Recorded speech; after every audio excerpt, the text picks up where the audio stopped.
ពីព្រៃនាយទាពណ៌សមួយក្បាល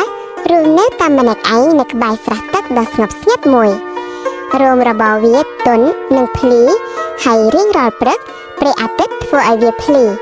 ទោះបីជាស្រះទឹកស្ងប់ស្ងាត់ក៏ដោយពេលខ្លះទាមានអារម្មណ៍ឯកោជារៀងរាល់ថ្ងៃវាបានដើរលេងទៅកាន់ទឹកហើយរអិលចូលទៅក្នុងទឹកដោយទឹកហូរយ៉ាងសប្បាយរីករាយត្រីនៅក្នុងស្រះបានហើយនឹងវិលជុំវិញវាភ្លុំពពុះនិងលេងលាក់ខ្លួននៅក្រោមដើមត្រែងទាបានសើចនិងហៅទឹកជារង្វង់រីករាយនឹងក្រុមហ៊ុនរបស់វាប៉ុន្តែនៅពេលដែលថ្ងៃនោះស្ងាត់នាងនៅតែម្នាក់ឯងនៅរសៀលមួយទាបានសម្រេចចិត្តថាដល់ពេលសាងសង់សម្បុកហើយនាងបានប្រមូលមែកឈើស្លឹកឈើនិងស្មៅទន់ៗហើយបង្កើតកន្លែងកក់ក្ដៅនិងកណ្ដាលមួយនៅជិតគែមទឹកនាងអង្គុយដោយអត់ធ្មត់លើសម្បុករបស់នាងដោយសុបិនឃើញគ្រួសារដែលនាងសង្ឃឹមថានឹងមកដល់ឆាប់នេះបន្ទាប់ពីមួយរយៈសូត្រចាប់ផ្ដើមប្រេះប៉ះប៉ះប្រេះកូនទាពណ៌លឿងទន់ៗ3ក្បាលបានលេចចេញមកស្រែកយំយ៉ាងសប្បាយរីករាយ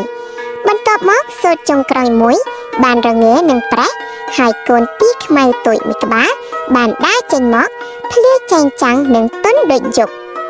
ម្ដាយទាក៏ស្រឡាញ់កូនទាទាំងអស់របស់នាងដែរ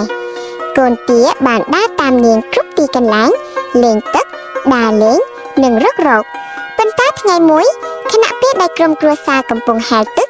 កូនទាខ្មៅបានរសាត់ឆ្ងាយពីកូនទាដទៃទៀតដើមត្រែងខ្ពស់ហើយស្រះមានអារម្មណ៍ថាធំណាស់កូនទាខ្មៅបានវង្វេងគាត់បានស្រែកហៅប៉ុន្តែស្រះនោះបានបង្លឹងតែប៉ុណ្ណោះភ្លាមនោះកណ្ដុរពណ៌សមួយបានលួចមើលចេញពីក្រោយថ្មនាងមានភ្នែកភ្លឺនិងសំឡេងស្រទន់ពេលឃើញកូនទានៅម្នាក់ឯងនាងបានសួរថាតើវាត្រូវការជំនួយដែរឬទេកណ្ដុរបានស្ដាប់ដោយយកចិត្តទុកដាក់បន្ទាប់មកបានដឹកនាំកូនទាយ៉ាងក្លាហានតាមបណ្ដោយគែមស្រះឆ្លងកាត់ស្មៅខ្ពស់ៗនិងឆ្លងកាត់ដើមផ្កាលីលីទីបំផុតពួកគេបានឮសំឡេងក្រាក់ឯកដោយធ្មត់ស្គាល់គ្រួសារទាបានជួបជុំគ្នាវិញម្ដាយទាបានររំស្លាបរបស់វាជុំវិញកូនទាទាំងអស់របស់វាពណ៌លឿងនិងខ្មៅដូចគ្នាកណ្ដោញញឹមហើយរត់ត្រឡប់ទៅផ្ទះវិញរីករាយដែលវាបានជួយចាប់ពីថ្ងៃនោះមកស្រះមានអារម្មណ៍កក់ក្ដៅពេញនិងត្រឹមត្រូវ